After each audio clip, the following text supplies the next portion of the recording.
हर साल पंजाब के एक गांव में बहुत गर्मी पड़ती थी।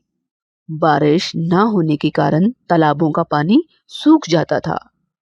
इसीलिए हैंड पंप से पानी निकालने में भी काफी परेशानी होती। माँ, नल का पानी खुश्क हो गया है, बाल्टी में होगा, इससे नहा ले। माँ, बाल्टी भी खाली है। अरे बेटा, 1 घंटा पहले हैंडपंप से जब पानी आ रहा था तो मैंने बाल्टी भर के रखी थी। यकीनन उजाला चुड़ैल इससे नहा ली होगी। हमारा बेटा तो नहाए बगैर गंदा रह गया। अरे, कल मैंने भी तो पानी निकाल के रखा था, उससे भी तो तुम्हारा लड़का नहा लिया। मैंने तो कुछ नहीं कहा। हमारी बेटी नहा ली तो तुम्हें आफत आ गई। अरे, अपनी महारानी बेटी से कहो खुद पानी भर लिया करे, वरना लगा के दूंगी 2-4 झापड़। अरे, मार के तो दिखा, जिससे मेरे तो हाथ ही नहीं है। उजाला अपनी माँ के साथ रहती थी। इसके वालिद की वफात हो चुकी थी। उजाला की अक्सर पानी के पीछे इसकी चच्ची के साथ लड़ाई हुआ करती थी। उजाला के अबू की वफात के बाद इसके चचा और चच्ची का रवैया इन लोगों से कुछ अच्छा नहीं था।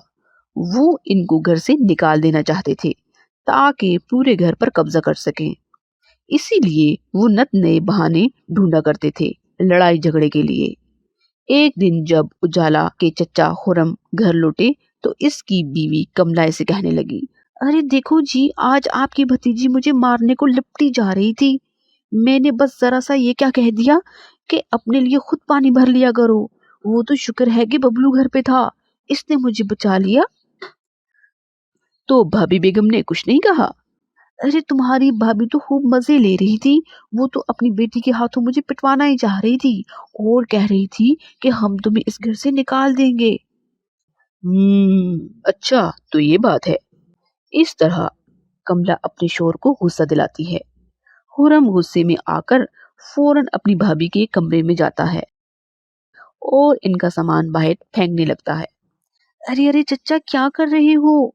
बस उजाला, वैसे भी भैया तो अब मर चुके हैं। अब तुम लोगों का यहाँ रहने का कोई मतलब नहीं। उजाला और इसकी माँ सरपंच के पास जाते हैं और इनकी शिकायत करते हैं। जिरगा बैठता है, लेकिन बबलू की माँ सरपंच को रिश्वत देकर अपने साथ मिला लेती है और कहती है, फैसला मेरे हक में होना चाहिए। खुर्रम बबलू और इसकी माँ उजाला और इसकी माँ को धक्के देकर बाहर निकाल देते हैं। बेटा, नानी के घर चलते हैं। इस गांव में तो हमें कोई पूछने वाला नहीं।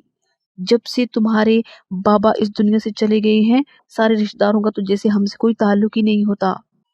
और तुम्हारे चचा की वजह से हमें तो कोई अपने पास भी नहीं रखेगा। तपती धूप में उजाला की माँ चलते चलते बेहोश हो जाती है। उठो माँ, उठो, तुम्हें क्या हो गया है? फिर उजाला इधर उधर पानी ढूंढने लगती है, लेकिन उसे दूर दूर तक कोई भी घर नजर नहीं आता और ना ही कहीं पानी। लेकिन उजाला हिम्मत नहीं हारती और भागती हुई झाड़ियों की तरफ जाती है और वहां पर इसे एक पुराना हैंडपंप दिखाई देता है। हैंडपंप खराब था, लेकिन इसमें हैंडल नहीं था। उजाला फौरन एक मजबूत लकड़ी ढूंढकर लाई और इसे हैंडपंप में लगा देती है। फिर 1 घंटा लगातार वो हैंडपंप चलाती रहती है और फिर हैंडपंप से कुछ निकलना शुरू हो जाता है, जो बाहर निकलते ही जम जाता है। लेकिन वो पानी नहीं बल्कि सोना था। उजाला ये देखकर हैरान रह जाती है। अरे, ये तो पानी नहीं बल्कि सोना है। उजाला वो सारा सोना उठाकर अपनी माँ की तरफ जाने लगती है, जबकि इसकी माँ अभी भी बेहोश थी। इतने में एक नौजवान घुड़सवार वहां से गुजर रहा था। उजाला ने इसे कहा, मेरी माँ को किसी तरह अस्पताल तक पहुंचा दो, बदले में ये सोना ले लो। घुड़सवार वो सोना लेकर उजाला और इसकी माँ को अस्पताल तक छोड़ देता है। फिर मिलेंगे, लड़का ये कहकर चला जाता है। उधर उजाला की माँ का कुछ दिन तक इलाज चलता है और फिर वो ठीक हो जाती है। माँ, नानी के घर जाकर भोज बनने की जरूरत नहीं। सोना देने वाले हैंडपंप के पास ही अपनी झोंपड़ी डाल देते हैं और वहीं रहेंगे। उजाला और इसकी माँ हैंडपंप के पास अपनी झोंपड़ी बना लेती हैं और फिर जरूरत के हिसाब से हैंडपंप से सोना निकाल कर बेच देती हैं और इस तरह अपनी जरूरत का सामान खरीद लेती हैं।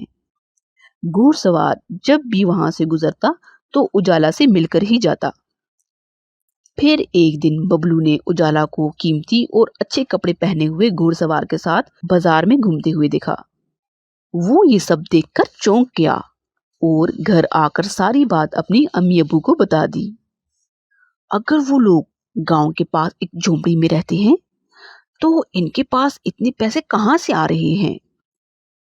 फिर एक दिन खुर्रम उजाला का पीछा करता हुआ इसकी झोपड़ी तक पहुंच जाता है और उजाला को हैंडपंप से सोना निकालते हुए देख लेता है। खुर्रम घर आकर बैलगाड़ी तैयार करता है।